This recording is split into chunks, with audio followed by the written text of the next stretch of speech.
Well, I don't know what a woman without a child would do with her share anyway. How do you even sleep at night or manage to eat alone? Maybe it's true what people say about you being a witch. All you know how to do is to keep our husband caged with you. Who knows if you have trapped him with your barren womb? The other wives would stand nearby laughing loudly. They enjoyed seeing the hurt on Amara's face whenever these cruel words were spoken. Chief Obika was the richest and most powerful common man in the entire village of Umunya. He owned vast stretches of farmland that seemed to go on forever, herds of cattle that grazed peacefully under the watchful eyes of his many servants, and a large number of slaves who worked tirelessly to ensure his wealth continued to grow. When people in Umuya gathered to talk about the most influential figures in the land, Chief Obika's name was always mentioned at the very top. He was a man of great importance, and even the king himself held him in high regard, especially because of his incredible strength and power. Due to his immense wealth, Chief Obika was able to provide for a very large family. He had always wanted to have so many children, as he was the only child of his mother, so he took 7 wives, each more beautiful than the last. His household was always bustling with life, especially in the evenings when the sun began to set. At night, when his wives gathered around the cooking fires to prepare the evening meal, it was a sight to behold. The flames flickered brightly, and the air was filled with the delicious smell of food cooking. With so many mouths to feed, it felt like a grand festival every single day. But Chief Obika didn't mind at all. He loved seeing his large family gathered together, full of happiness. In the village, people admired Chief Obika's wives. They were known for their beauty and grace, and it was considered a great honor to be one of his wives. Some even whispered that being married to Chief Obika was like winning a golden lottery. He treated them with great care and made sure they had everything they needed. They wore the finest clothes that shimmered in the sunlight. Their hair was always tied beautifully, and they were the picture of elegance and charm. Chief Obika had a keen eye for beauty, and it showed in the way his wives carried themselves with such poise. But among all his wives, there was one who stood out more than the rest. Her name was Amara. Amara was the last and 7th wife of Chief Obika, and from the moment she stepped into his household, it was clear that she was different from the others. Before Amara came into the picture, Obika had always thought that once his wives had everything they needed, they would be able to live in peace. But it was far from it. It was always one fight or the other, or one quarrel or the other. There was no peace in the large compound, and this gave Obika lots of worry until he met Amara. Amara was a poor orphan girl who usually worked at Obika's farm. She was so beautiful and always cheerful. Obika found himself drawn to her. They would sit together in the farm, talking about so many things, and Amara was a very good listener.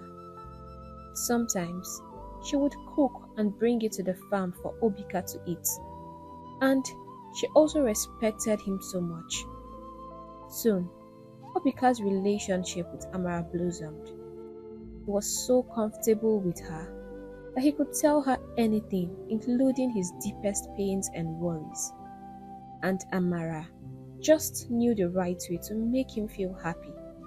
with her kind words and always gave Obika a shoulder to lean on. Obika saw her as a treasure and wasted no time in making her his wife.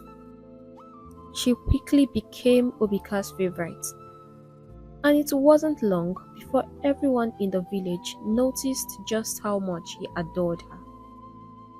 Chief Obika loved spending time with Amara more than anything else. When the day's work was done and it was time to relax, it was always Amara's company he sought. He loved the way she cooked, saying that her food tasted better than anyone else's, no matter how simple the meal. He also cherished the moments they shared in his private chamber, where they could talk and laugh without interruption, even when it was supposed to be the turn of the other wives to be with him. Obika would insist that he wanted Amara by his side. He just couldn't get enough of her presence. This special treatment didn't sit well with the other wives.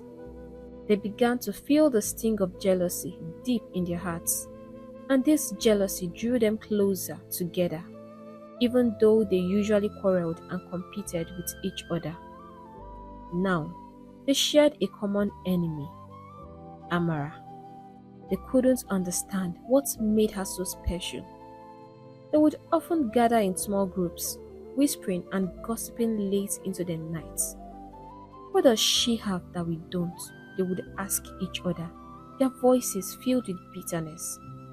She's been here for almost 4 years and hasn't even given him a child, yet he values her more than us.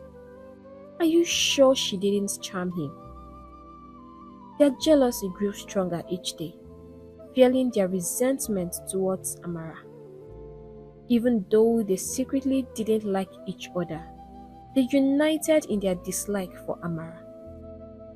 Before Amara came into the picture, they constantly compared themselves, trying to outdo one another. But now, their shared hatred for Amara kept them bound together like a twisted rope. But what they didn't realize was that it wasn't Amara's fault that Chief Obika loved her so much. Amara was simply different. Unlike the other wives, who often complained, nagged, and grumbled about one another or even trivial things whenever they were with Chief Obika, Amara was always loving and sweet.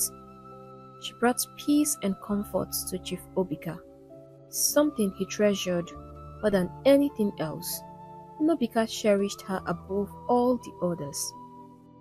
The other wives became like sharp thorns that pricked Amara's skin every day, making her life painful and difficult. They were filled with anger and jealousy and decided to make sure she never knew peace in their home. They wanted her to feel alone and miserable, to suffer for being their husband's favorite. They never let a day pass without reminding her of what they considered her greatest shame, that she had no child. They even made up a cruel song to mock her pains. Whenever Amara walked by, one wife would loudly shout, "A fruitless tree. What is she?" And the others would quickly reply, "A very big waste." They would laugh and point at her as if she was the funniest joke that ever existed. Their words were like arrows, piercing Amara's heart, making her feel smaller and sadder each time. Amara couldn't understand why they hated her so much. She always wondered, am I the first woman to not have a child for her husband? Why do they despise me so much? She was hurt and confused, unable to see what she had done to deserve such cruelty. Every week, when it was time to share food and other items among the wives, Nkonye, the first wife of Obika, always made sure Amara got the smallest portion. She would look at Amara with disdain and say, "Well, I don't know what a woman without a child would do with her share anyway. How do you even sleep at night or manage to eat alone? Maybe it's true what people say about you being a witch. All you know how to do is to keep our husband caged with you. Who knows if you have trapped him with your barren womb?" The other wives would stand nearby laughing loudly. They enjoyed seeing the hurt on Amara's face whenever these cruel words were spoken. Tears would fill Amara's eyes, and she would try to hide them as she gathered her small share and walked back to her hut. Once inside, away from the mocking eyes, she would fall to the floor, her heart heavy with sadness. She would cry and cry, calling out to the gods, "Why have you let people mock me and laugh at me like this? Please, help me. Bless me with a child like the other women." Her sobs would echo in the small hut until she was too tired to cry anymore. Her eyes were red and swollen from the tears. Amara had tried everything to have a child. She drank all kinds of bitter herbs that people said would help her conceive. She visited countless native doctors, each one claiming they had cure for her problem. She made offerings and sacrifices to the gods, begging them to bless her with a child, but nothing worked. No matter what she did, she remained without a child. The fear grew inside her. What if she could never have a child? What if one day Chief Obika would stop loving her because of this? She feared losing his love. The only comfort she had left in this house, filled with so much hate and jealousy. One day, as Amara walked to the stream to fetch water, she noticed something strange. Her feet felt heavy and swollen. And when she caught a glimpse of her reflection in the water, she saw that her face looked a bit puffy too. She stopped by the stream, feeling the cold water brush against her feet, and her hand instinctively moved to her belly. Could it be? Would she finally be pregnant after all these years of waiting and praying? Her heart leaped at the thought, but she quickly pushed it down. She didn't want to get her hopes up just yet. She knew she had to be sure. "I will go to the village midwife," she decided, "and I will know for certain." As soon as she got home, she set down her water pot, not caring that some of the water splashed out.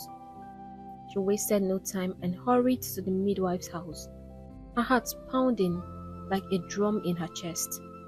With every step she took, her excitement grew, but so did her nervousness. What if it wasn't true? What if she wasn't really pregnant? She couldn't bear to think of another disappointment. When she reached Nora, the village midwife, the older woman greeted her with a warm smile. Nora gently touched Amara's body, pressing here and there, feeling for signs. After a moment, her face broke into a wide grin. "You're pregnant," she said softly, but with a twinkle in her eyes. "Please, say it again," Amara begged, her voice trembling with excitement and disbelief. "I said you are pregnant," Nora repeated, her smile growing even bigger. "Chimo!" Amara cried out, her voice filled with joy and relief. "So, I can finally have a child of my own. The gods be praised."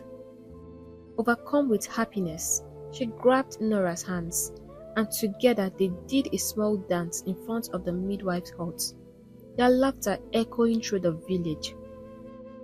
Amara could hardly wait to share the wonderful news with her husband, Chief Obika, who had always supported her through all the hard times. When Amara told Chief Obika the news, his face lit up with a smile so wide. It was like the sun had risen all over again. "My Amara, we are going to have a baby." After all these years of waiting, he exclaimed, pulling her into a tight embrace. This is a blessing from the gods, and it must be celebrated. Without wasting a moment, Chief Obika decided to throw a grand feast. He invited everyone in the village, and the celebration was filled with music, dancing, and laughter. He bought Amara the finest clothes and sparkling jewelry to honor her. He even instructed his first wife Nkoye to take special care of Amara, since she was experienced in such matters. But while there was joy in Amara's heart, the other wives of Chief Obika were filled with anger and jealousy. To them, it felt like a slap in the face. Obika is calling us fools to our faces, they grumbled among themselves. Why should he treat that useless woman differently, just because she is pregnant? Is she the first woman to even carry a baby? Is she carrying a king in her womb or what? They seethed with fury, their resentment growing like a fire that could not be put out. The other wives were not going to let this go easily. They decided then and there that they would make Amara's life even harder. If she thinks she had seen trouble before, she hasn't seen anything yet, they hissed. And so, the trouble in Chief Obika's house grew even more intense as the wives plotted to make Amara's life a nightmare, doubling the challenges for her at every turn. For Amara, life in Chief Obika's house became a daily struggle, filled with pain and frustration. She had hoped that now she was pregnant, the other wives would stop tormenting her and give her some peace. But she was wrong, very wrong. Instead of things getting better, they got even worse. It felt like the other wives were always watching her, looking for anything she did so they could find fault in it. If she washed clothes and hung them out to dry, she would come back to find them thrown on the dirty ground. If she cooked food and left it in the pot, she would return to find the pot empty. The food stolen by the other wives were just to spite her. Day after day, this kind of behavior continued, and it was driving Amara to the edge. She was growing tired and could not bear it anymore. One day, it was time for the weekly sharing of items among the wives, as they did every week. Amara walked over with her basket, hoping to collect her share peacefully. But the other wives had other plans. As soon as she approached, they began mocking her, their voices dripping with cruelty. Look at this ugly thing. Do you think you are the only one who knows how to charm a man? One of them sneered. Who knows which evil forest you went to and got that child from? You are not even a normal human being.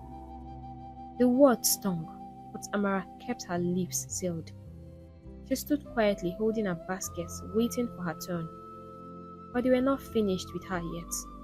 In fact, they had much darker plans in mind. They wanted her to speak, so that they could beat her so badly that she would lose her baby.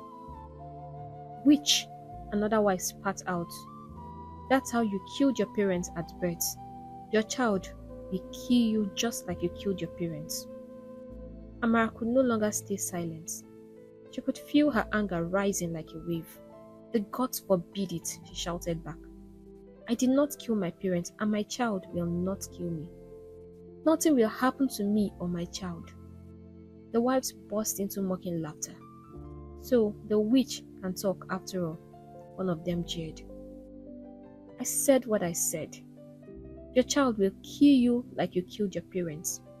And if you don't like it, come and beat me, she challenged, stepping closer to Amara with a menacing glare. Their plan to beat Amara until she lost her baby was clear in their eyes. And that thought made something inside Amara snap. Hearing them speak of her unborn child in such a hateful way hurt her more than anything they had ever said before. Her anger boiled over and she screamed, You all have the hearts of animals. You are evil. What have I done to you? One of the wives sneered back. What have you done? Yes, what have I done? Amara shouted, her eyes blazing with anger. Did I force Chief to love me? The moment those words left her mouth, Nkoye, the first wife, slapped her across the face. Amara stumbled back, her cheek stinging from the blow, and before she could recover, the other wives rushed at her like a pack of wild animals. They began hitting her, their fists landing on her body as she tried to shield her unborn child. The noise of the fight and Amara's cries of pain reached Chief Obika, who rushed to the scene as fast as he could. When he saw Amara on the ground, surrounded by his other wives who were hitting and kicking her, his heart filled with shock and horror. "Stop!" he shouted, his voice breaking as he tried to pull them away from Amara. The stress was too much for him. Suddenly, his chest tightened and he felt a sharp pain. He gasped for breath, clutching his chest, and then he collapsed to the ground. Chief Obika had suffered a heart attack, and right there, in the middle of the chaos and pain, he took his last breath. The great Chief Obika, who was once strong and mighty, died in the very place where he had tried to protect the woman whom he loved the most. For days, Chief Obika's house was filled with a deep sadness. The air was heavy with grief, and the usual sounds of laughter and life were replaced with quiet sobs and hushed whispers. The entire village felt the loss of Obika, a great man who was loved and respected by many. But in his house, the sorrow was even stronger. Amara was completely shattered. Obika had been her source of strength, the one person who stood by her when no one else did. Now that he was gone, she felt lost, like a boat drifting in a stormy sea. She wondered what would happen to her now, especially since she was still carrying his child. What hurt her the most was knowing that he died while trying to save her from the cruel hands of his other wives. That was why she never told him about their wickedness. She didn't want to cause any trouble. But even her silence hadn't kept him safe. She blamed herself for his death and could not stop crying, her tears flowing like a river that never seemed to end. Amara had hoped that the death of her husband would teach everyone a lesson, that maybe, just maybe, they would see how much pain they had caused and change their ways. But it turned out to be nothing more than a wish in her heart. After Chief Obika's burial, everything fell apart. His other wives became even more vicious, their hatred for Amara burning like a fire that could not be put out. They blamed her for his death and did not hide their anger. "You evil woman," they would scream. "You have finally gotten what you wanted. From the moment you stepped into this house, we knew you were cursed." Nkoye, the first wife, was especially harsh, and her voice was always sharp and bitter. The rumors spread like wildfire, reaching the ears of their kinsmen, who decided that something needed to be done. They summoned Amara, who was now heavily pregnant, to stand before them. As she stood there, facing the pot-bellied elders who were supposed to decide her fate, tears rolled down her cheeks. "I did not kill my husband," she cried. "They were all there and they saw what happened." Her voice was shaking with emotion. "I would never do such a thing. Obika loved me, and I loved him too. How could I harm the father of my unborn child?" But Nkoye, who was also at the meeting, was not ready to let it go. Her eyes burned with anger as she shouted, "Don't you dare call that murderer in your womb a child."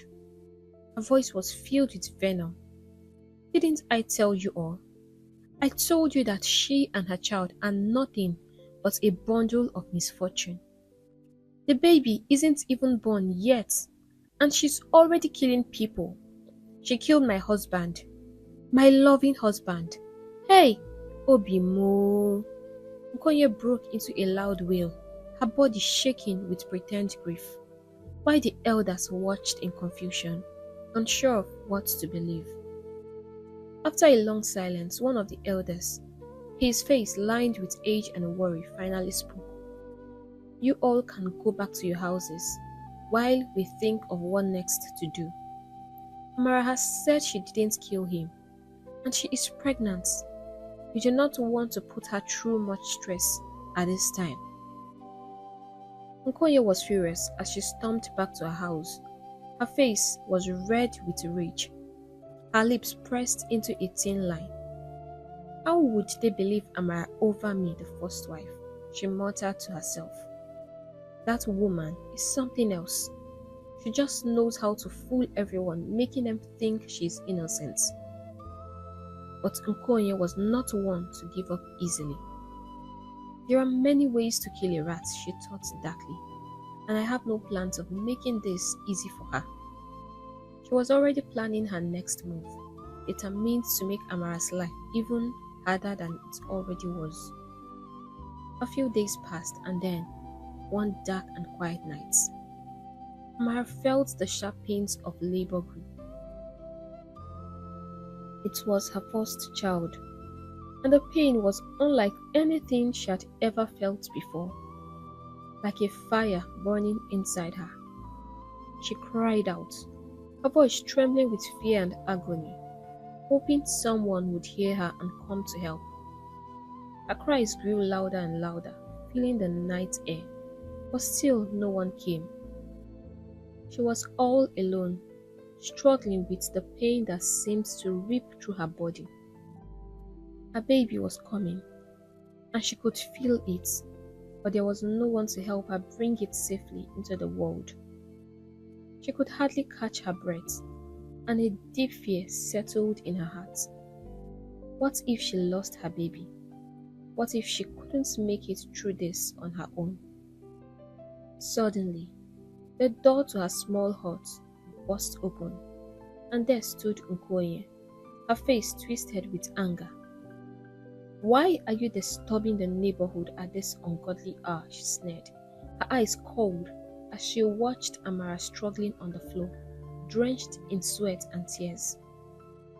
Nkoye was known to be the most heartless of all Chief Obika's wives, and she showed no pity now. She just stood there, watching as Amara fought for her life and the life of her unborn child. But what she didn't know was that a servant girl had already heard Amara's cries and had rushed to fetch Nora, the village midwife. Just as Nkoye continued to glare at Amara, Nora rushed into the hut. She was shocked to see Nkoye standing there doing nothing but stare at her co-wife, who was in pains. What an evil woman, Nora turned to herself, spitting at Nkoye. Seeing that she had been caught, Nkoye turned and walked out of the room quietly, her face flushed with anger and shame. As she left, she wondered who had called the midwife. She had hoped that Amara would die there all alone.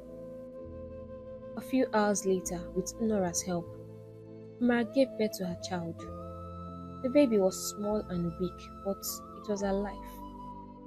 After cleaning up both mother and child, Nora decided she could not leave.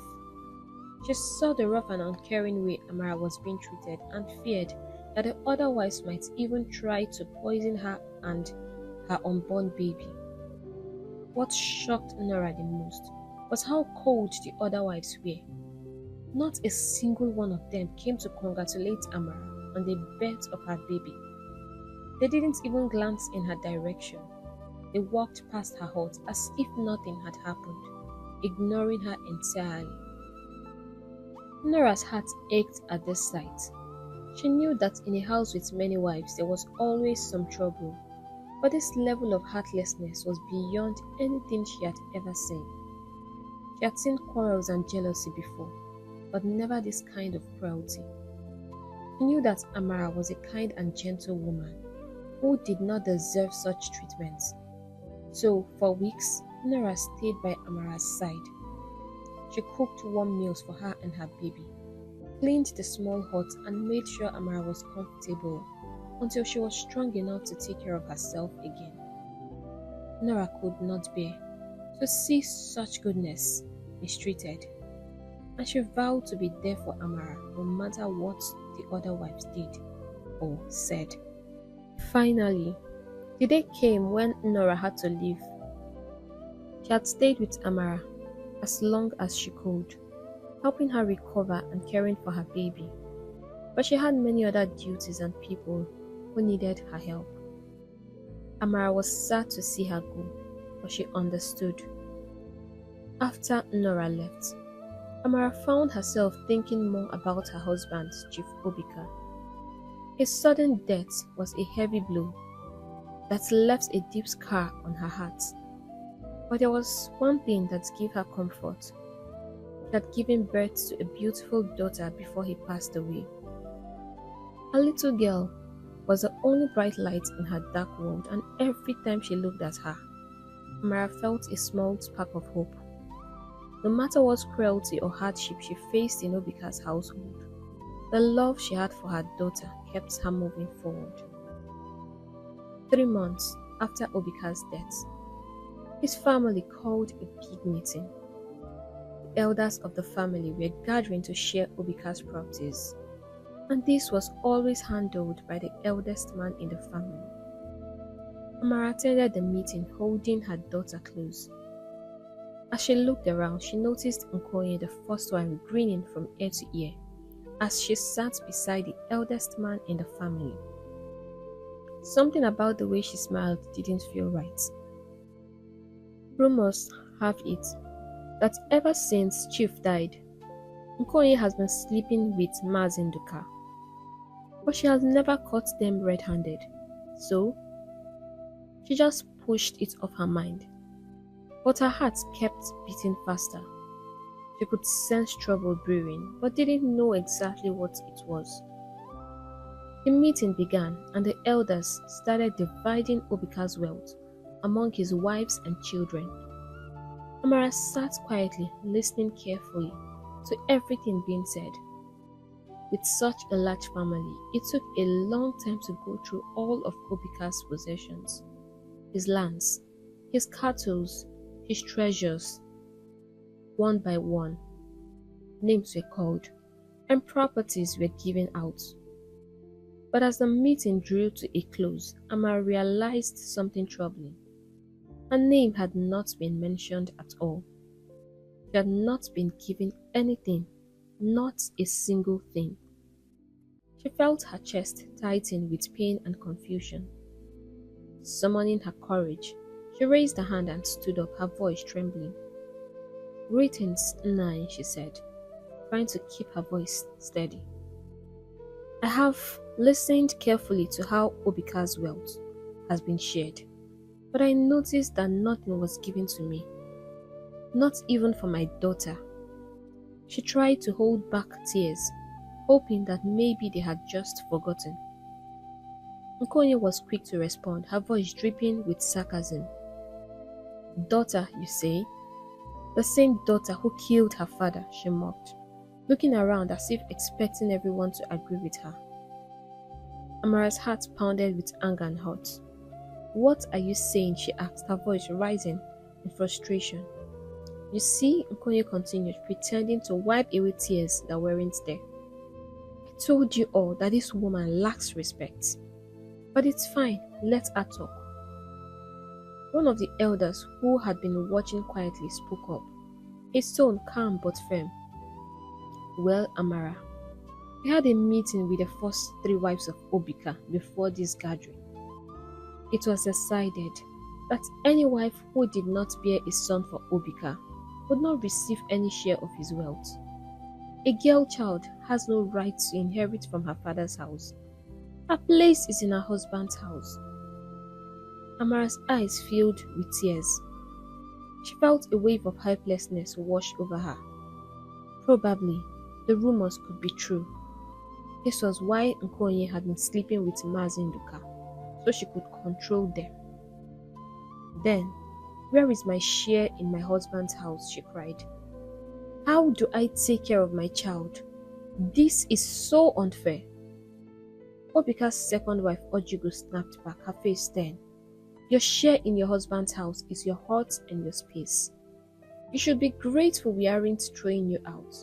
How is it anyone's fault that you didn't have a son? I never knew you were this ungrateful. As Ojugo's harsh words echoed in her ears, Amara couldn't hold back her tears any longer. They flowed freely down her cheeks as she clutched her daughter close to her chest. She turned and walked back to her hut, her heart breaking with every step. She knew that a new law had been made to hurt her and her daughter. The pain, the cruelty, and the unfairness of all of it were almost too much to bear. As she threw herself down on the floor in tears, she wondered why Obika had to die and leave her all alone to face the suffering. But as she looked down at her daughter, seeing the little girl's innocent and beautiful smile, something inside Amara softened. She knew she had to be strong, not just for herself but for her child. No matter how difficult life became, she promised herself that she would endure it all, holding on to the love she had for her daughter as her guiding light through the darkness. Obika's wives were far from finished with Amara and her daughter. It seemed they had made it their life's mission to make sure that Amara suffered and that every day was filled with pain and hardship. Whenever she passed by, they would mock her. We have sons, they would say, their voices dripping with spite. And sons are the ones who get their father's inheritance, not like some barren woman with an evil child. Amara had learned to make her heart strong against these cruel words. She would remind herself that her daughter Adora was worth more to her than 10 sons. No matter how much they tried to break her, she held on to these truths and never stopped praying for her daughter's well-being. Life was very hard for Amara, but she worked tirelessly to provide for herself and Adora. She took on any work she could find, cultivating other people's farmlands under the hot sun, fetching firewood from the forest and carrying the heavy bundles on her back to sell in the market. She did any odd job that could earn her some money. Growing up as an orphan, Amara was no stranger to hardship. She knew what it meant to struggle. But this time, it wasn't just for herself. She was determined to give her daughter a better life, even though the environment around them was so harsh and unfriendly. The hatred in Obika's house was so strong that it even spread to the children of the other wives. They were strictly warned by their mothers to stay away from Amara and Adora. Do not ever eat or drink in her house, they would say, their eyes wide and false with fear. That woman is a witch, and she and her daughter killed your father. The children, not knowing any better, grew up believing these lies. As Adora grew older, they too joined in the cruelty, taunting and mistreating her, just like their mothers did. Adora, however, was a true beauty. She had inherited her mother's calm and gentle nature, and she was always polite and respectful. Everyone in the village admired her for her grace and kindness. Everyone except her own family members. Her step-siblings never missed a chance to turn the village maidens against her, especially Ego, Nkonye's daughter. Ego was just a few years older than Adora and had always been the center of attention because of her beauty, until Adora came into the picture. The moment Adora became the new focus of admiration, all of Ego's mother's bitterness seemed to settle on Ego's shoulder. Ego, fueled by jealousy and her mother's bitterness, would bully Adora every chance she got.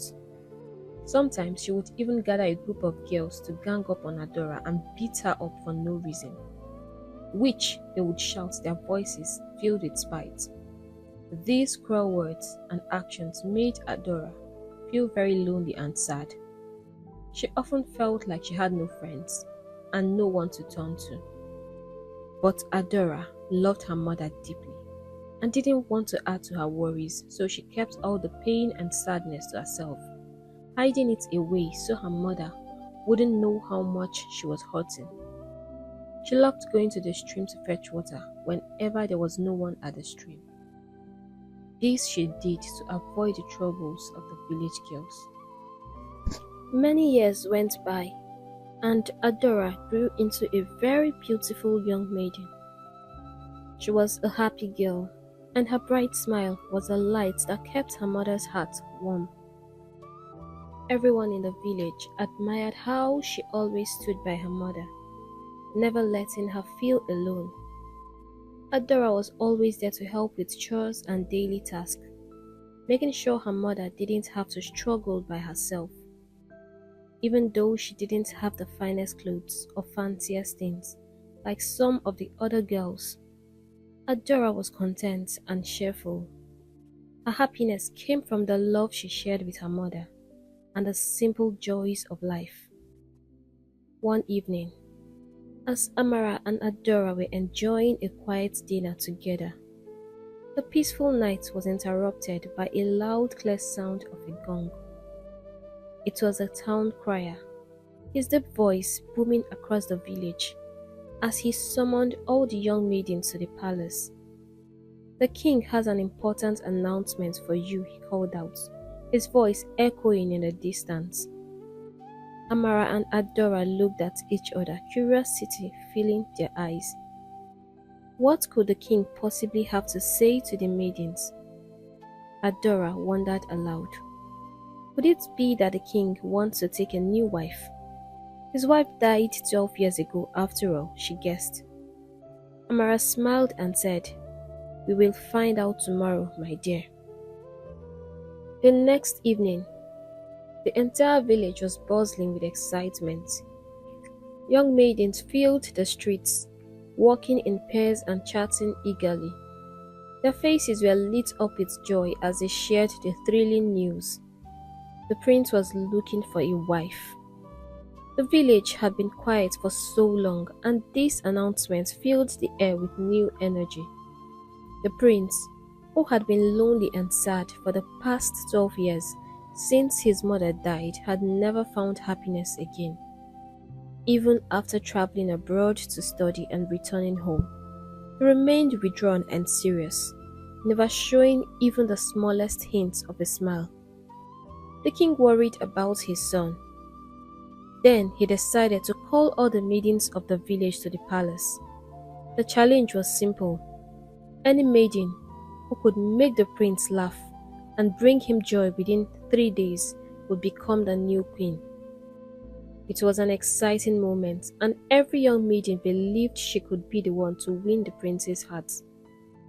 That evening, as Amara prepared dinner, she couldn't hide her excitement. She stirred the pot with a big smile on her face, humming a happy tune. "Mama, why are you so excited?" Adora asked, watching her mother with curiosity. "Because, my dear daughter, I believe you will become the queen," Amara replied, her eyes sparkling with hope. "Mama," Adora said softly, "do you think I can compete with all the other maidens in the village? I don't even dress as well as they do, and I have no fancy clothes to wear to the event. You know we are not so rich, so maybe we should just continue living our quiet lives." Amara shook her head firmly. "No, my daughter. Don't think about yourself that way. You must be happy and believe in yourself. I have suffered since I was a child, and even more after your father, my husband, passed away. I cannot let you suffer like I did. You will go to that palace and you will make me proud. I will do everything I can to make sure you are ready for this contest." Amara nodded quietly, still unsure but touched by her mother's determination and love. Meanwhile, in Obika's household, the unmarried maidens were also preparing eagerly for the event. They walked around with their shoulders high, boasting loudly about how they would soon be the queen. Their confidence was clear in their proud voices and confident smile. Their mothers were just as excited, if not more. Everywhere you went in the compound, you would hear them saying, "My daughter this, my daughter that." Sometimes their excitement even led to heated arguments over whose daughter would surely win the prince's heart and become the queen. Amara and Adora found this quite amusing. From their small huts, they would listen to the women bicker and laugh until their bellies ached. The big day finally came, and all the maidens of the village gathered at the palace, their hearts filled with hope and excitement. In the morning light, Amara went into her small house and took out a beautiful wrapper and a set of jewelry that her late husband had given her when she was pregnant with Adora. These were the finest things she owned, and she carefully folded them and placed them in a small bag. As she handed the bag to Adora, she said softly but firmly, "No matter what happens, do not ever turn back and run home. We have faced worse humiliation before. Stand your ground and win the hearts of the prince." It was almost as if Amara knew what was coming. The moment Adora stepped onto the village road holding the bag with the clothes and jewelry her mother had given her, a group of village maidens blocked her. Their eyes were full of malice. "Where do you think you are going, One of them sneered, folding her arms across her chest. Adora didn't respond. She simply kept walking, her eyes fixed ahead. But the girls were not going to let her pass so easily. One of them, a close friend of Ego, rushed at her and shoved her. "I am talking to you, witch," she spat. "Do you think this event is for bloodsuckers like you?" Adora felt the sting of their cruel words, but she stayed calm. "Nebe, you know I've never done anything wrong to you. Please let me go," she pleaded quietly, trying to keep her voice steady. But the girls only laughed louder, their voices echoing in the air like cackles of a pack of hyenas. "Was this how your father pleaded with you before you killed him?" one of them taunted. Without warning, they pushed her harder, grabbing her bag and yanking it from her hands. The beautiful wrapper and jewelry tumbled to the ground, catching the sunlight as they fell. The maidens looked at the fine items with greedy eyes and then began to step on them, grinding them into the dirt with their feet. "Get out of here, witches aren't allowed in the palace," they shouted, their voices filled with spite. Adora tried to reach down to pick up the clothes and jewelry, but they shoved her back each time, making it impossible. Tears streamed down her cheeks as she watched in shock, her heart breaking a little more with every cruel laugh and insult they hurled at her. After they had caused enough trouble and were satisfied with the damage they had done, the girls finally walked away, laughing as they went. Adora stood there for a moment, feeling lost and overwhelmed.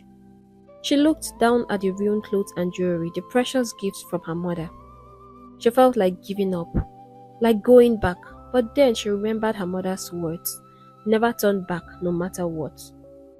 Taking a deep breath, Adora wiped away her tears, picked up what was left of the clothes and jewelry, and decided to keep going. Her steps were heavy and her heart was sad, but she was determined not to let them break her spirits. She would not turn back. The palace was packed with maidens of every shape, color, and size.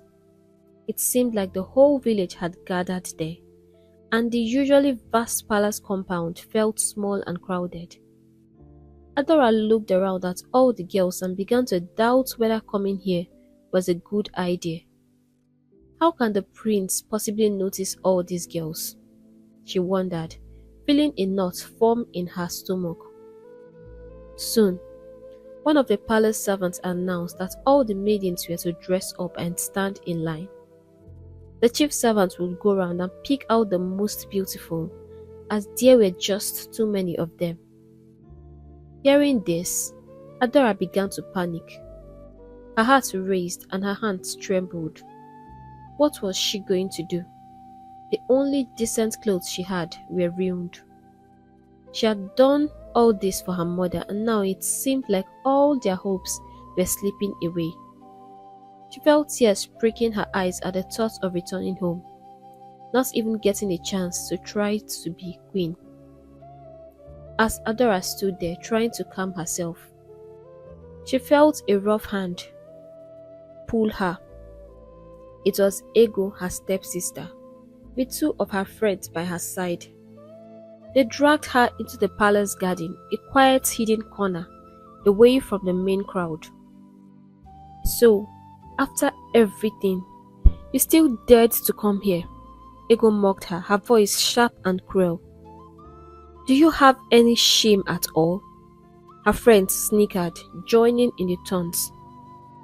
"You are so ugly," Ego shouted, her eyes narrowing. "And on top of that, you are very stupid. I won't let you bring shame to our family's name. Now, get out of here before I get angry." Adora looked at her and stood her ground, feeling a surge of courage despite her fear. "I am not going anywhere, Ego, until I am sent out. I have no clothes, no jewelry, because you sent your evil friends to destroy them," she said, her voice trembling but strong. As soon as she finished speaking, Ego's hand flew through the air, landing a stinging slap across Adora's cheek. She raised her hand again to strike, but a firm hand caught her from behind. "Will you stop that?" a deep voice commanded angrily. "What has she done to you all?" Ego and her friends froze, turning to see who had spoken. Before them stood a tall, dark and very handsome man, his eyes flashing with anger. He quickly moved to Adora's side, concern in his face. "Are you okay?" he asked softly. Adora, still in shock, could only nod. None of the girls knew who this man was, but they stood there speechless and unsure of what to do. The man took Adora's hand gently and led her out of the garden, while Ego and her friends watched in stunned silence, their mouths hanging open. "I think he's just one of the palace guards." "Good riddance," one of them muttered, as they marched out of the garden, trying to save face. At the far end of the beautiful garden, Adora sat down with the stranger. For a moment, they both sat quietly, the tension in the air slowly easing. Then, after a while, the stranger spoke. "Why are you being bullied by those girls?" he asked. Tears rolled down Adora's cheeks as she began to tell her story. "It's because of my stepsister," she said. "I have never done anything wrong to her, but she hates me so much. First, they ruined the only clothes I had to wear here, and now they want me to leave," she finished. "Why are you here?" he asked again, after some minutes of silence. "I'm here to make the prince happy and become the queen," she said courageously. The stranger smiled. Did he just smile? What's funny? Adora wondered. There was something about her straightforward answer that amused him. He looked at her closely, noticing how beautiful she was, her calmness shining through despite everything. "So, do you still intend to be queen?" he asked. Adora was silent for a moment, unsure. "What's the problem?" the stranger asked gently. "I don't know," she whispered. "I might be sent out because my clothes are ruined." The stranger's eyes twinkled with a hint of mystery. "Well, I have a little surprise for you," he said. He stood up and left, leaving Adora confused and curious. After a short while, He returned with a small box in his hand and a maid by his side. "Adorn yourself in this," he said, handing her the box. "Go and stand with the other maidens.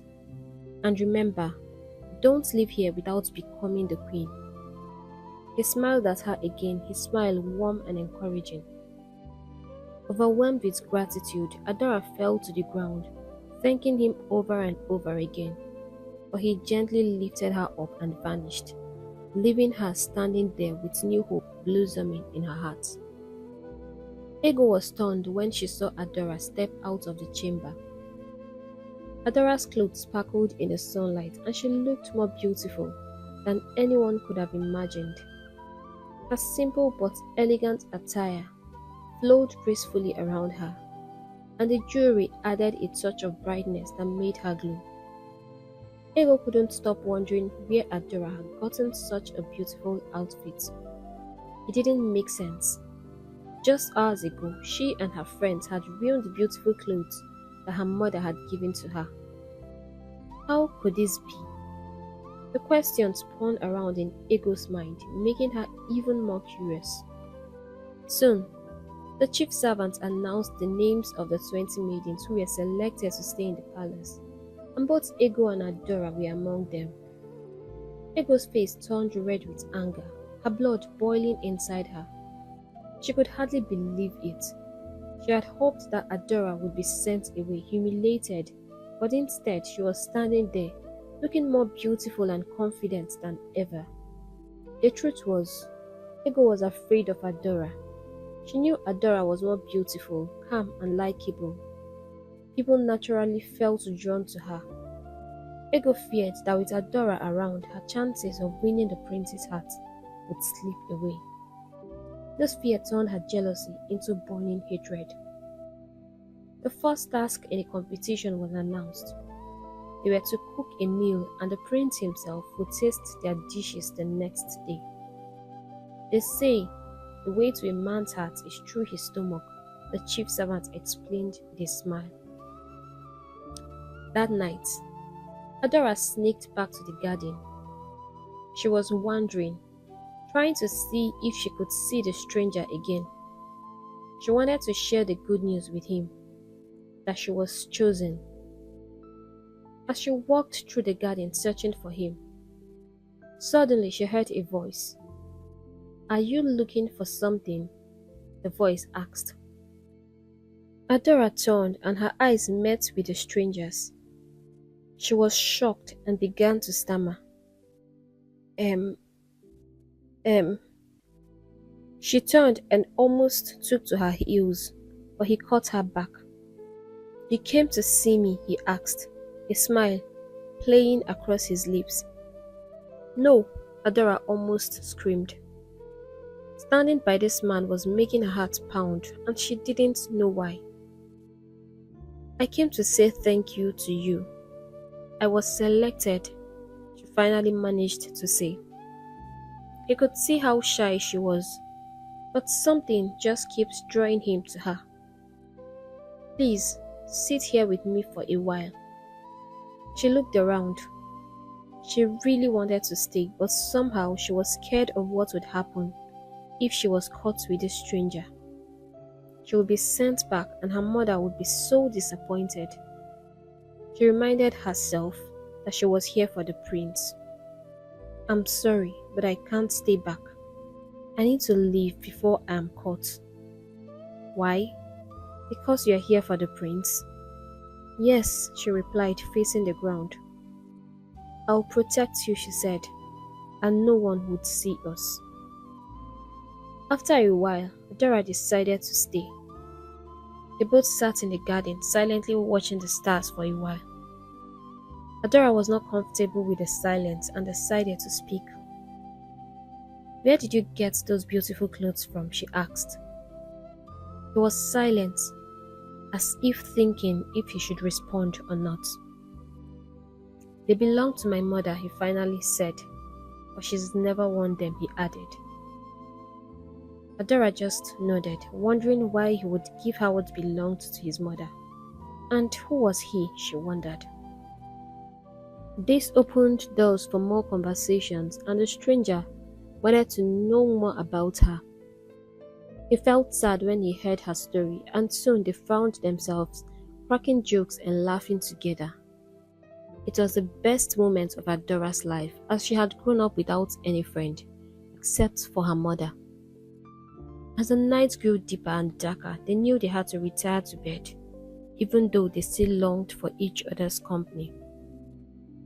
The next day, all the maidens got to work, swinging into action to show off their best cooking skills. The kitchen courtyard was filled with sounds of chopping, grinding, and pots clanging. The air was rich with the smell of different spices and dishes being prepared. Each maiden hoped to create a meal so delicious that it would capture the prince's heart. Adora worked quietly, focusing on her task. She had never stopped thinking about the stranger and wished she could see him again. All through the night she had stayed awake, thinking about him. Would she already be in love with him? She snapped out of her thoughts and reminded herself that she was here for the prince. She prepared a simple but flavorful dish that her mother had taught her. A meal made with love and care. She was nervous but determined.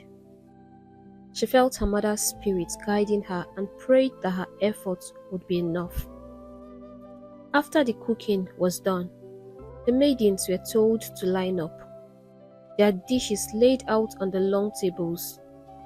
The excitement in the air was almost electric. None of the maidens had seen the prince up close before, and they were all eager to catch a glimpse of him.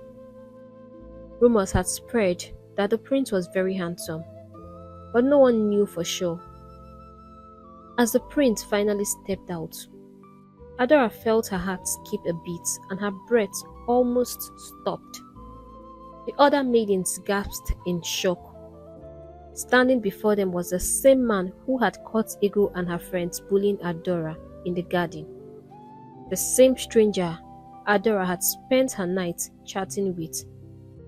Adora's eyes widened in disbelief. She never imagined that the kind stranger who had come to her aid was actually Prince Uche.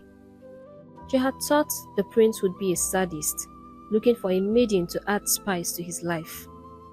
That was the impression they were given. She hadn't thought he would be so gentle or that he would wander the palace gardens, speaking to maidens so kindly.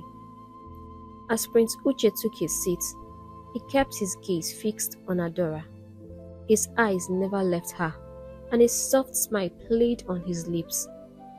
He had been thinking about her all night. Truthfully, Prince Uche had never been interested in his father's plan to find him a wife. He had felt no excitement or eagerness about this whole event. But ever since he met Adora in the garden, something inside him had changed. He couldn't resist her soft voice, her honesty and the kindness in her eyes. He felt a strong need to be near her, to protect her and to see her smile.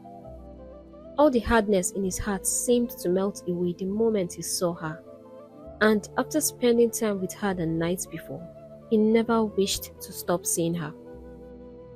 When it was time to taste the dishes, Prince Uche shocked everyone by refusing to eat any of the other maidens' food. He specifically requested for Adora's dish, savoring each bite with her sitting right beside him. Her shy demeanor made him smile, and he couldn't forget her bold words from before, that she had come to win his heart and become queen. There was something so pure and straightforward about her that amused and charmed him. But deep down he knew the truth. He was already in love with her. That night, Prince Uche asked to spend more time with Adora. Under the starlit sky, they sat together talking softly as a cool evening breeze swept over them. "So, why didn't you tell me you were the prince?" Adora asked, still not able to get over the whole event of the day. Prince Uche smiled. "I wanted you to find out, and I really wanted to help you achieve your goals. It seemed this was really important to you. They both burst into laughter. Now that you found him, do you still want to be with him? Adora smiled without saying a word. There was something about Adora that made him feel at ease, as if they had known each other for much longer. They spoke about many things: life, the stars, their dreams. For the first time in years, Prince Uche found himself laughing, and Adora's laughter was like music to his ears. The king, peering out of his window, watched them with wide eyes. He couldn't believe what he was seeing. His son, who had been so distant and sad for so long, was now smiling and laughing with a maiden he had just met. The king's heart swelled with happiness, knowing that someone had finally brought his son back to life. As the night grew deeper, Prince Uche stood up and gently escorted Adora back to the special chamber where she had been assigned to. He didn't want her to face any more bullying from the other girls. "I just want you to know," he said softly, "that in just 2 days, you have won my heart." Adora tossed on her bed, unable to sleep. She had come to the palace for her mother's sake, to make her proud, but now her heart was filled with thoughts of the prince. She realized she had fallen in love with him. Every moment they spent together felt special, and he had a way of making her feel like she was the only person in the world. The next morning, all the maidens were gathered in the courtyard. The chief servant stepped forward and announced sadly that the prince had called off the contest. "All of you may return home," he said, "with these gifts as a token of thanks for participating." There were murmurs of disappointment and surprise among the maidens. Tears rolled down Ego's face as she walked back home, realizing she had lost. To their amazement, Adora was taken back home on the king's special horse. Amara couldn't hide her excitement when she saw her daughter return, and Obika's compound was filled with shocked faces and murmurs. What on earth was happening, they thought. They were also ashamed of themselves and couldn't utter a word. The love between the prince and Adora began to blossom. They spent their evenings together, either at the palace garden or going fishing together, chatting and laughing loudly. Fishing was something Prince Uche loved doing before, but lost the desire when his mother died. Now he was becoming a happy man again. The village maidens who all hated Adora before now wanted to be her friends. Adora was surprised at this turn of events. One evening, some palace guards arrived at Adora's hut on a royal carriage with a package containing beautiful clothes. "The prince wants you to wear this. He would love to meet you this evening at the palace garden." Adora was very excited as she adorned herself in the fine apparel.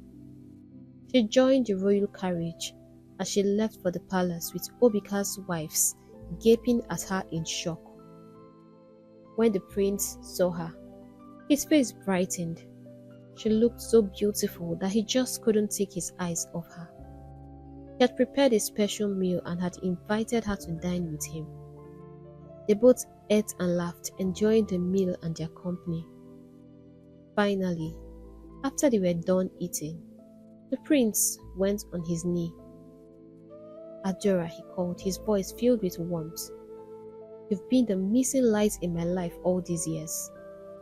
Ever since I lost my mom, I never believed I would find joy again. But the moment I saw you, everything changed. I can't bear to live a minute without you. Will you stay here with me and be my queen?" Adora's eyes filled with tears of joy. She looked straight into his eyes. Never had she believed that a day like this will come. She nodded, her heart full. "Yes, I will." Prince Uche stood up and swept her into a warm embrace. A date was fixed immediately for their marriage and coronation. The palace was filled with celebration. Amara, looking so beautiful, was filled with so much joy. She cried tears of happiness, knowing that all the hardships they had faced had led to this beautiful moment, and that her daughter would never suffer like she did. Adora and Prince Uche stood side by side, their hearts beating in unison, ready to start their journey together as a new king and queen. And so, in a twist of fate, love and kindness triumphed, and a new chapter began for both Adora and her mother, filled with hope, joy, and a future brighter than they could have ever imagined. Chief Obika's wives couldn't bear the shame. None of them dared step their foot into the palace.